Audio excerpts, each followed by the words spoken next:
The Atlanta Braves signed Jurickson Profar last week, still looking to make additions, but it looks like their lineup is pretty much set. But the one area, the dynamic that really intrigues me as far as position players are concerned is the catcher position. You obviously have Sean Murphy coming off a brutal worst season of his career, didn't hit above the Mendoza line, was an absolute potato out there. I mean, let's call a spade a spade. Now, of course, he dealt with the oblique. You never know how coming back from those things, it's one of the most difficult injuries to come back 100% healthy from. And I think it clearly affected him. This is a huge year for him. But then you have Drake Baldwin, the top prospect, ranked number 44 in all baseball by ESPN's Kylie McDaniel, top 50 prospect, pretty much MLB ready, went out there and dominated in Gwinnett.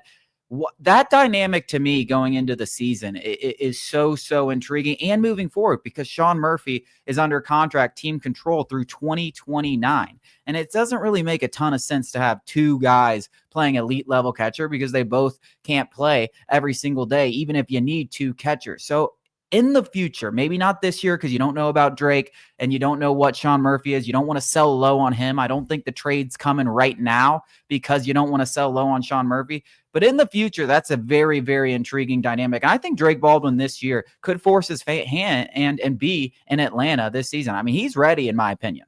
I mean, with the stick, I don't even think it's an argument now behind the dish, which we know the Braves place an emphasis on. I mean, they shipped William Contreras out, who was just coming off an all-star campaign out of Atlanta because some of the pitchers didn't want to throw to him. That is reported. I mean, so they place an emphasis on that. And obviously now he's one of the best catchers, period, not just hitting catchers. He's improved behind the dish in Milwaukee. He is the best catcher in baseball, I think. So we all know how that worked out. And obviously Sean Murphy can call a game. He's one of the best defensive catchers in baseball. And that's the priority, at least for Atlanta, especially when you have as much talent up and down the lineup as they do offensively. And he still does have that in his back. Like, he's still capable of being one of the best catchers in baseball, both sides, offense and defense.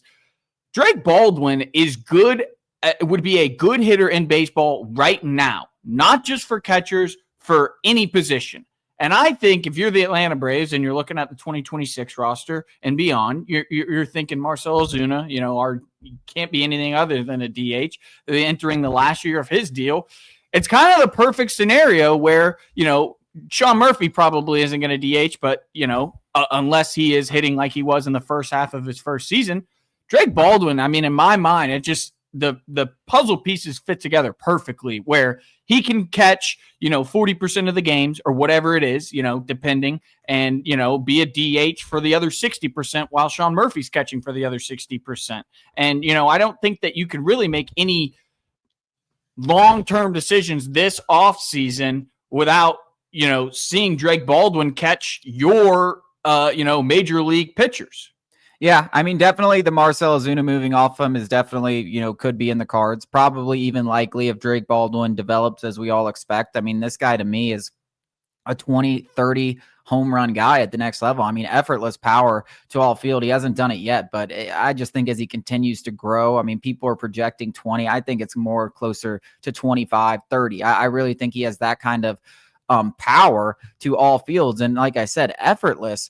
And then on top of that, he doesn't give up at on plate discipline to get there. He's a guy that's a high OBP guy. He's a guy that struck out 95 times last year and walked 72 times. I mean, that's elite level stuff from an offensive perspective. So he could definitely fill in and be the team's DH and then also the backup catcher, kind of like we saw with Travis d'Arnaud and Sean Murphy there for a while Travis d'Arnaud was here in Atlanta. So I don't think that's a bad idea. I definitely don't think that's a bad idea. I just think it's this year for Sean Murphy is a massive one after what happened last season and his future with the organization and also Drake Baldwin's. I think that dynamic is very intriguing heading into this season. Yeah, I mean, this is, you said it, 2029, so it's not necessarily a make or break for Sean Murphy, but it's encroaching upon that territory. They're going to rely on him to catch 120 games, damn near, maybe a little bit less than that this year. And he goes down again. He got injured in the first series or the first game, opening day.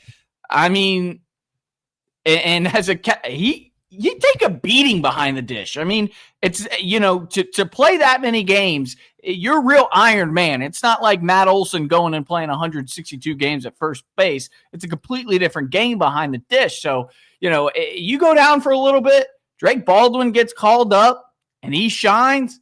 I suppose bad news for Sean Murphy. Yeah. The problem is I don't know what you do with him if something like that happens, because you do have him under contract for so long. I mean, probably still bring him back and try and do that duo, DH and catch. And I don't even know then. Yeah. I mean, just the way Sean Murphy, I think I got confidence in Sean Murphy. Me too. I mean, I know we're talking doom and gloom here, but I think that he is much closer to the guy we saw in the first half of the first season than we saw last year. Now, is he that MVP caliber guy all year long? Probably not, but he's certainly not this bum that we saw last year, in my opinion. Yeah, I agree.